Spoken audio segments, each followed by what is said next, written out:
This episode of Ticket Volume is brought to you by us, Invigate. Get service operations under control in no time. Get 1 free month of our software solution by going to try.invigate.com. Ticket Volume is proud to present a veteran of the IT industry with over 2 decades of work experience, and he's worked globally across consulting, managed service providers, and other organizations across verticals like financial services, health and life sciences, energy and utilities, retail, among others. He's served in roles in delivery, IT service management, risk and compliance, business development, pre-sales, training, and other leadership roles. He's passionate about servant leadership and loves driving transformation initiatives with a customer mindset attitude. Welcome to Ticket Volume, news and information for improving IT experiences. I am your host, Matt Barron, and each week I chat with different leaders to share insights on service management, technology, and business. This episode is no exception. I hope you're having a great week. And what are you looking to learn about? Leave a comment, connect with us, find me at a conference, tweet me, something. Share our podcast with someone. Now, let's begin. Welcome to Ticket Volume, Jeevan Lobo. Thank you. Thanks a lot, Matt. It's a privilege to be a part of your so-called maybe 101st episode, but I feel so honored to be a part of your podcast. Congratulations on your 100th podcast, by the way. Well, it's 1 year. We are going to make it to 100 eventually. I think you'll be episode 54. Because we do one a week, but there are live episodes now, so just a little plug. If you're listening to this, make sure you tune into a live episode. And what a breadth of experience. You know, we had a chance to meet recently. Sanjay Nair actually introduced us, and you have so much broad and deep experience that it's almost impossible to cover it all in one episode. And one of the things that I wanted to talk about right away is something that we don't get to touch on very often on this podcast, because so many people are active. They're, performing operations, their services are up, they're in organizations that are old and kind of trying to really optimize IT. But you told me recently about a story about growing into an organization that was greenfield, actually getting to start the service management journey. So what was that? What was that like? Oh, thank you. Great question to begin with, Matt. So, around 4 years ago, that was my first stint in New Jersey, because when I first landed in the US, I was in St. Louis. So I got called in to be a cross-functional IT service manager for this big pharma company. And, like most pharma companies, this company was particularly doing their service management, but in side note, maybe in Excel sheets. They never had an incident management tracking, or they never knew how many incidents per month, or what the whole change management process, for example, was something alien to them. I wouldn't say they wouldn't do it, but they would do it in pieces. It's not integrated across, say, infrastructure and application. And then comes so I was working with a managed service provider then, Cognizant. We both worked in Cognizant for some time. So, and they got in me. So, we won the deal, both for a lot of services, infrastructure services, application services, service management tool. We were using ServiceNow then, and the process part of it. And when you get a new vendor in, you go through the entire cycle of knowledge transition. So we had a transition manager, and I was called in as the delivery guy to head the cross-functional IT service management team. So, okay, from a customer point of view, they saw it all. They saw a lot of folks coming in, asking them zillions of questions and asking them why not, can you do this? And then comes your true me, who comes in there and then looks staringly at their eye and they say, so what are you going to do? That's literally, right? So, but when you go back, the things that I understood was, and this came through learning, not at that project, but in my past, is that you never try to counter by the eye. In the sense, you go sit back, let them know, understand and listen as to why they felt, because most people do not accept change very easily. And for them, there were a lot of softer things in addition to the risk of people losing their jobs, the fact of them moving to something which they're very comfortable with, moving to an integrated service management tool, follow a new process. So there were so many things. There were so many layers at various levels. But long story short, now and thanks a lot for in the introduction, you spoke about the customer mindset and the servant leadership.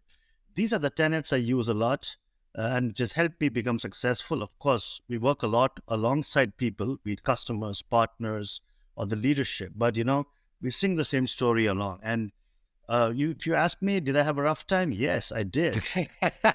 It was not a piece of cake to just go there and sit and say, hey, you know what?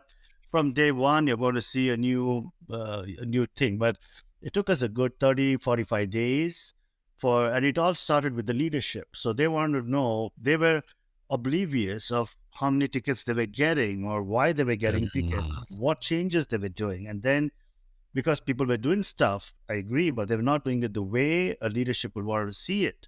So then month one, so we did weekly scorecards, then we did monthly reports, so-called, and then when we aggregated them over a month and then a quarter, the leadership knew the value that we were bringing in to their organization. So simple, basic things like tracking of number of incidents a month, a number of incidents per site of their manufacturing sites, right?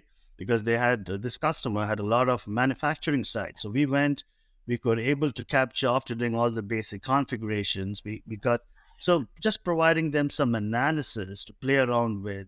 Really, that was the first step, and that really, level set their eyes.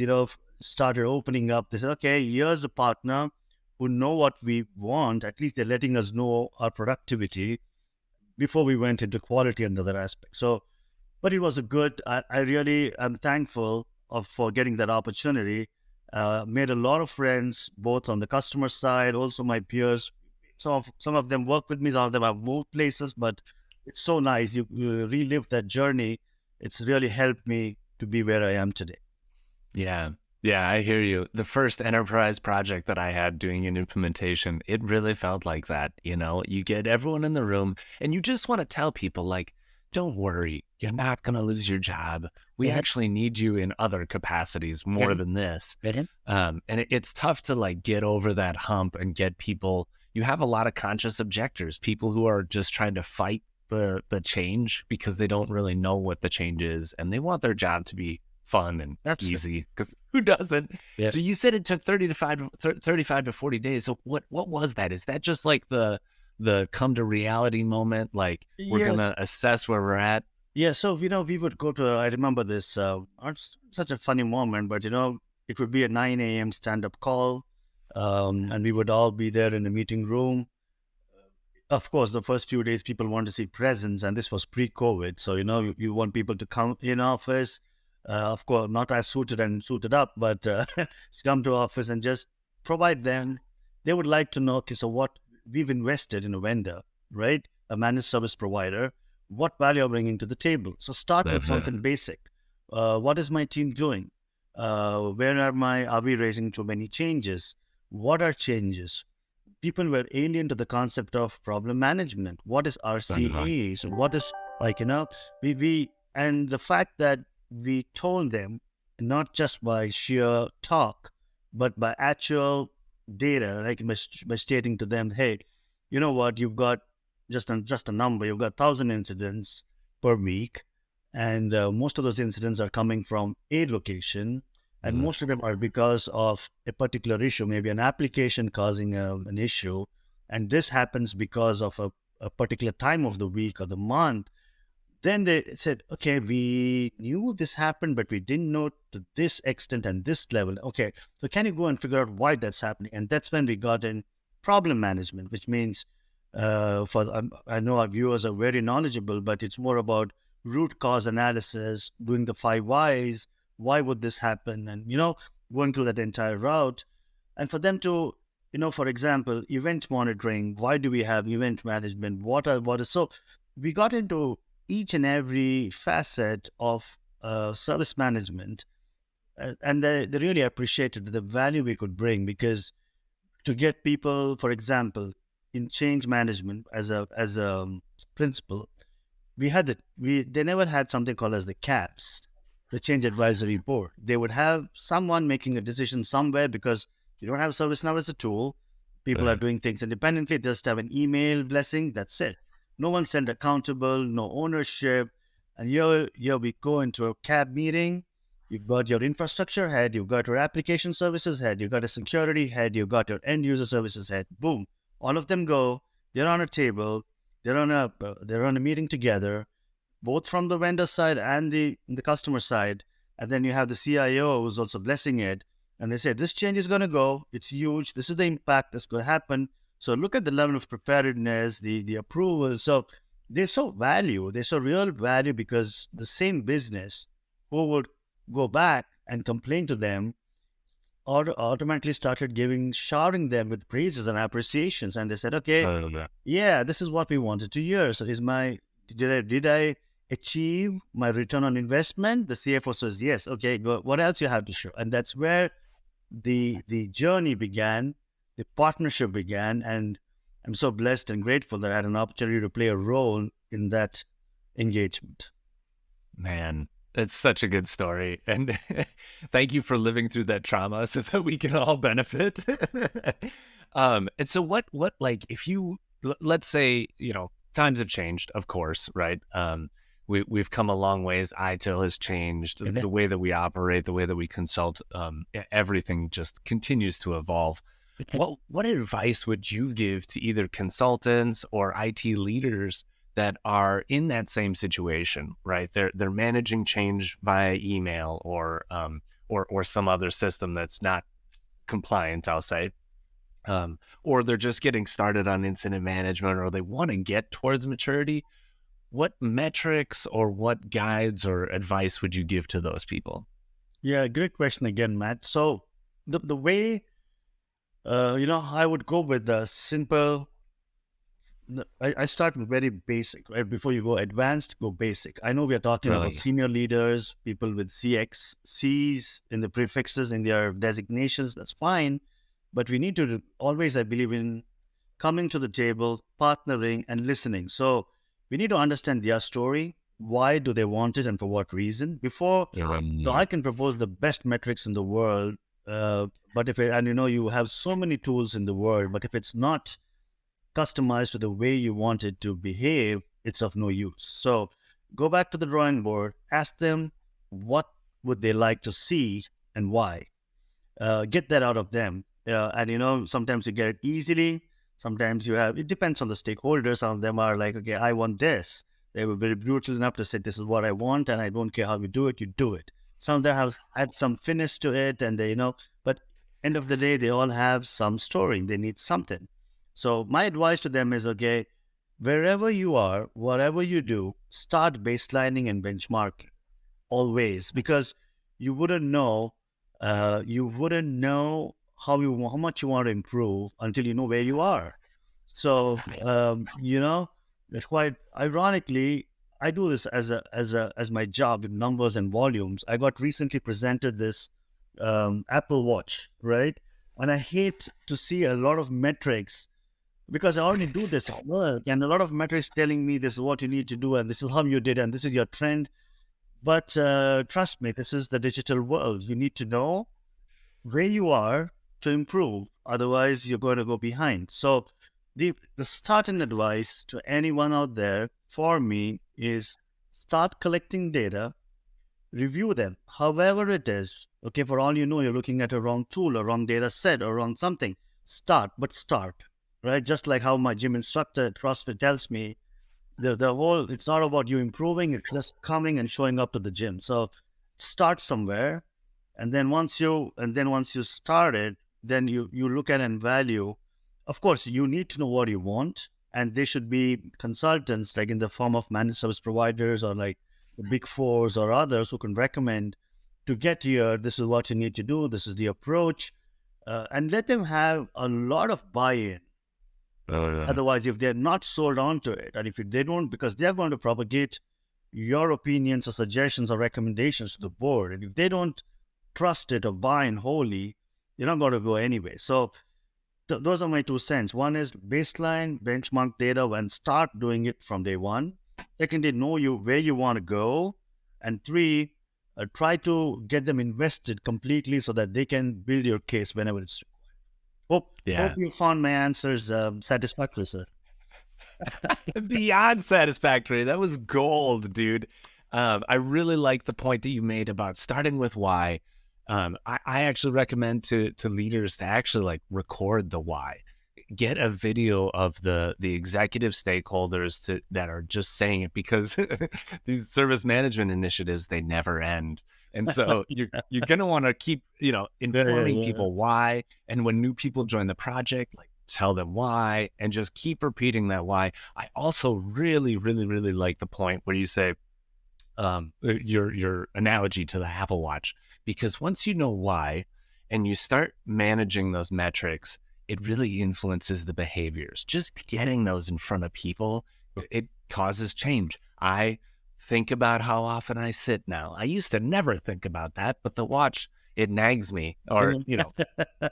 and the same thing happens in service management. If you're watching the change volume, then you're looking at the change volume. If you're looking at the number of changes that used to be normal changes that are now standard changes, like those are the metrics where you really start to see improvement, and it helps people get energy and passion to continue growing on that. Yes. Great answers. So you've migrated. Obviously, you're not in a greenfield role anymore. That was a long time ago, and now you're doing this cross functional role at Citibank. Is that right? Now I play I'm more in the security and governance side. I'm in the security Okay. and governance. I take care of two main. I do quite a lot, but the top two, what I do is completely on risk and compliance, where I support with audits, internal, external audits. I help with GRC, that's governance, risk, and compliance. Being a metric guy, metrics never leave me for some reason. So that's partially my role. And I also support a lot in product strategy for the products we engineer, which are consumed by a lot of our consumers and application users. Okay. So when you're looking at your job, like, this week you're supporting global engineering teams, you're thinking about product strategy, you're meeting with executives to develop all of this. What does a day in the life kind of look like? What has prepared you for this point? And when you explain your job to your kids or to your family members, what do they say? Um, for anyone looking at it, my kids are teenagers now, but otherwise, they were just looking me staring at a laptop with some PowerPoints and some Excel sheet and some numbers, and then I'm always on a headset usually, and just speaking. So for a layman, well, this is what you do. It's so simple, it's so easy. But the pain that goes behind putting those numbers, presenting, the finesse you put in, the thought, understanding the dynamics, the politics, how much to say, how much not to say, is Mm. so freaking important. I mean, you know what I'm talking about. But Yeah. and so a day in my life, it varies. There could be some business transformations which I'm either driving for a function or internally for a bigger cause. But yeah, so there are a lot of things. So three main things go definitely as a part of my role. One are the BAU tasks. The business as usual activities would be more like your metrics. Are you in order? Are you able to keep the lights green? Right. So whatever stuff that we do, are they going as smooth as they should? The second big ones are, when we are supporting bigger initiatives. It could be an internal audit. It could be a Mm. fire. Maybe we have some timelines to be met. In fact, last week when I spoke to you, I was in the middle of that fire where we had a deadline of 4/28, which is today, and luckily we got it done yesterday. So otherwise I wouldn't be here on this podcast. So there are some things that you need to take care of because they are more transformational for your function, for your unit, either driven by others or you support them as the key representative for your team. And the last one is more on the product strategy side, where you're constantly working with vendors and trying to see how can you make your products more secure, because Uh, my key role over the years has transitioned, and being in the industry I am in, risk and compliance, security has been my as has been the key. So so just working with these vendors, trying to evaluate the best in class out there, trying to customize it to our environment. A lot of communication, internal, external. But yeah, it's fun. It's fun. I love it.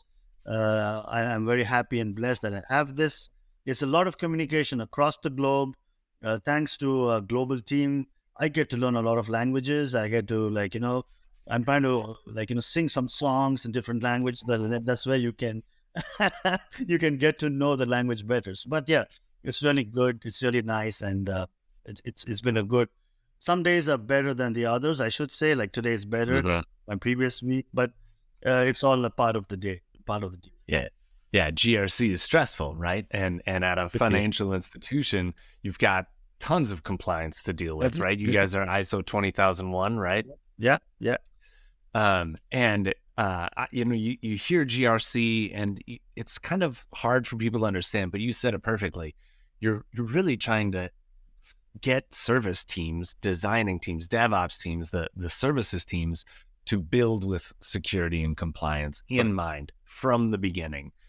And that does, you're right, it takes tons of convincing.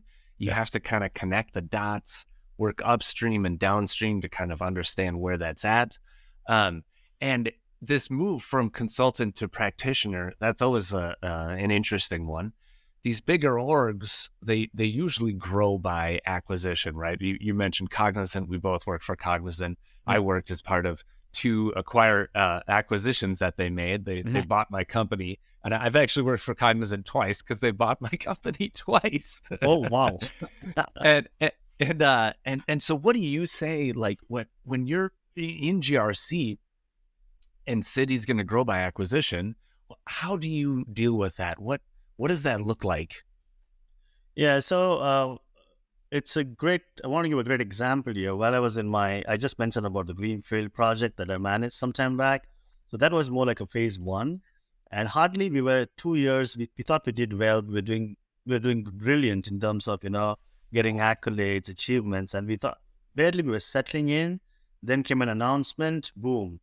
Your client is going to be acquired by another client. So you guys have to be, we're going to figure out whether we need 2 vendors, whether we need to have 2 ServiceNow instances, processors. So I've been through that, through the same project in New Jersey. So it was with quite I had the experience. It was, of course, the first time is always a learning. But yeah, that's helped me to understand the whys as to, of course, you understand from the financial aspect of it, but more importantly, in terms of why do you need to have 2 tools, what would be better. And remember, you are always dealing with one company A, with a specific sort of a culture, mindset, and then you're bought by a parent company. You don't know what they are and how they work, but yet you can go up to an extent where you can propose the best practice worked in a similar company of a similar nature. But you'll still have to go work with your partners and design what's best, take the best of both.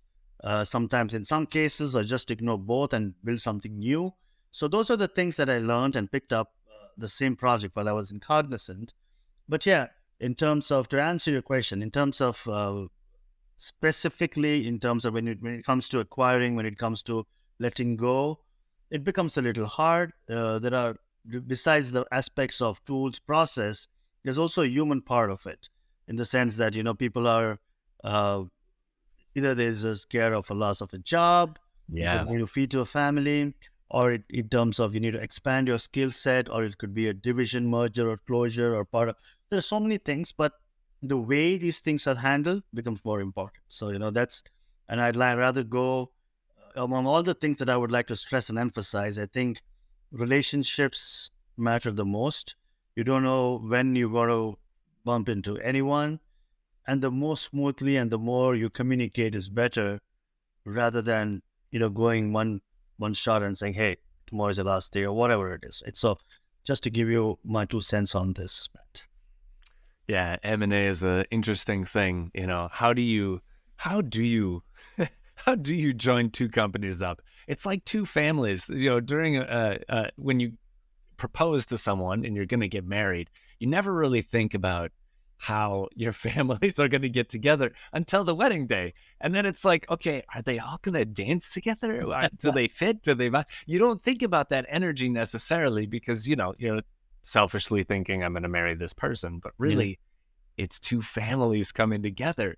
And that M&A activity is always so fascinating to me. And you mentioned divestures, and it's kind of the same thing, right? Yeah. Like how do you then operate on your own? How do you then segment yourself off? I really like the Berkshire Hathaway tactic where they don't necessarily tie all their subsidiaries together. They kind of keep them separate. And it just kind of makes sense because if you're going to adopt children and then send them off to college, you want to make sure that they're ready on both ends. It just makes it easier. Yeah. Okay, so let's get into some really nerd stuff. You're an ITIL expert, and I don't think I've had that many ITIL experts on. Plenty of ITIL authors, but I don't know how many experts I've had on. What does that mean to you? Does that solve all your problems? Does that make you the best in the IT industry? So you're taking me back nostalgic. I'm a ITIL V3 expert, and I did this in 2015 February, if my memory serves me right. And at that point of time, I used to only play delivery roles, and I somehow got motivated by my peers, and they said, "Okay, you take one paper. There are 7 papers." So I took it up, and I never knew when it would come handy until I got this greenfield project I spoke about. But yeah, the common misconception is, hey, he's the continuous improvement guy. He's the ITIL guy. He has the magic wand.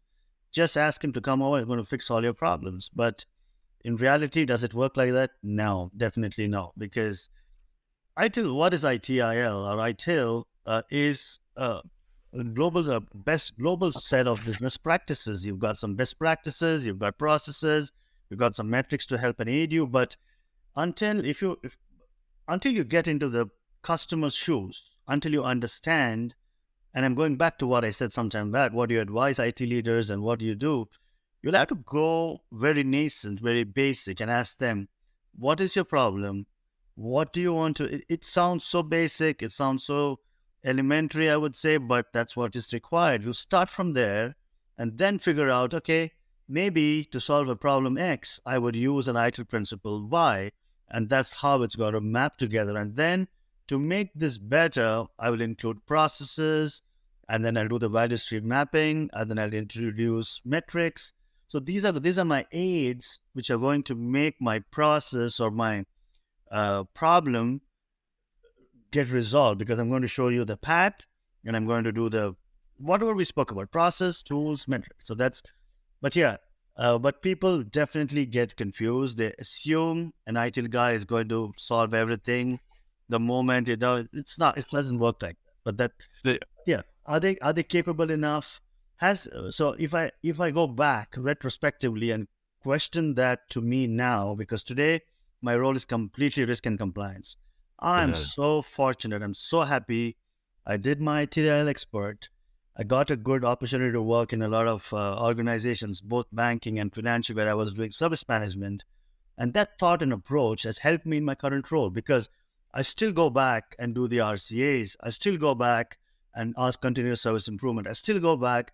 I have those tenets and the metric part of it. You spoke, that metric part of it. We have service SLA or service management as one of the tools, service level, one of the processes, or I don't remember. I follow that in GRC. So everything is adaptable, customized. I'm just bringing a part of me there into this. And I'm so, you say your heart is somewhere else, but your soul is here. So I somehow have that feeling. I speak to Jeffrey T. Fatella, a lot of these guys. We have a lot of common friends because I still have that service management mindset, and it really helps me. So the base is always service management, because you want to continuously add value. You want to provide good metrics. You want to have good customer mindset. All of them come through ITIL. So I'm so thankful for the base that I had in being an ITIL expert. I can tell that you're an ITIL expert because you answered that question by saying it's basics. You got to go back to the basics. It's boring but beautiful, because you need that foundational element, that foundational understanding of how things operate, just to operate, just to exist. It really does take that foundation to grow from there. So speaking of growing, what are you learning about right now? What's got you excited in the service management space? Oh, when I last used service management as a tool or ServiceNow as a tool, we never had all these advanced modules. So GRC was not there. You only had your vanilla. I'm calling them vanilla now because Yeah. way back it was what we had. We just had the very basic ITBM ITOM had just come in, and you just had your vanilla. When I say vanilla, you have change problem config, asset was developing, and you had all those modules. Then you had the project functionality PPM. But now when you look at it, you've got, oh wow, you got functionality based suites. You've got HRBM, you've got procurement, you've got whatnot. So if you ask me, if I get an opportunity to help, and there are a lot of ServiceNow initiatives, by the way, where we work, but I'm not so, what do you say, inbuilt with them. But the things that since I'm on the security side, I recently did my ISO 27001, which really helped me and is really helping me because I am the front end champion to lead an internal external audits. And my mindset has always been CYA, wherein you just do your job, you provide what is required and why. But now, after having done the ISO and looking at it from the other side, I know the question behind the why and why are you going to do this and for what reason, which has really helped me perform my role better in the sense that now, whenever the audit's going to come 2 months from now, I think I'm better geared, better prepared because I know what's my follow-up question and how I need to prepare with it. I've got all my ammunition covered, so that's why the ISO 27 has helped. I'm looking forward to do my CISSP. It's a big one, but they say only when you manifest, you get it done. I'm still figuring out the time and how I'm going to do it. It's got a lot of domains. It's got a lot of things, but that's something which is on the wish list. It may take months, it may take 6 months, a year, but I've been doing this as a part of my job, so I feel it should be easier. But that's something that's like a wish list that I want to do. So you're now. Good point. Yeah, nothing really makes you feel more comfortable about an audit than going through them. A lot of times, there is no way, there's no shortcut around that. Awesome response. So, Jeevan, how can people connect with you and learn more? I am on LinkedIn, and you just search on my Jeevan Lobo. I usually participate in some of the interesting conversations where I feel I can add value. I don't get into all of them. Service management, a lot of Jeffrey T. Fatellas, and there are some people who add some triggering thoughts which make me, add on to them. So I'm mostly on LinkedIn. I'm looking at you. I'm inspired to maybe, doing based on this question, maybe have a page or have people lead to me. But maybe that's something for 2024, not for the present. But currently, they could reach me on LinkedIn, or my details are there, which is my email address and my number. But I'm more than happy to help people, even if it means just to call to ask, what I'm going through with this. Do you have any suggestions? I'm more than happy because by helping others, you learn. They say that by serving others, you can help more. And I'm more than happy to. You don't know what they're into. I might have gone through that, or I might have not. But the very experience of acquainting with the person would help me in any way. So that's the way I look at things. So yeah. Thanks for being on Ticket Volume, Jeevan. Thanks a lot, Matt. It's been a pleasure. Thank you. For the rest of our audience, thanks for listening to this episode. We've got a bunch more out there with music, without. So make sure to subscribe to receive an alert every time there's a new one. You can also submit a specific topic or guest by DMing me or leaving a comment on Ticket Volume's LinkedIn page. If you put it on the internet, I'm going to see it. And speaking of that, if you did like today's podcast, leave feedback on Apple Podcasts or on Spotify. Every time that you do, the algorithm will reward us for your interactions. This podcast is brought to you by Invigate, the all-in-one IT service and asset management system that helps organizations with world-class IT support teams. If you're looking for a solution to build your help desk without the headaches of year-long implementations and huge total cost of ownership, you will love Invigate. In fact, IT teams from People's Bank, Toyota, and McDonald's use Invigate to manage requests, automate workflows, and centralize inventory data so that they can focus on delivering great service. Because remember, good service is good business.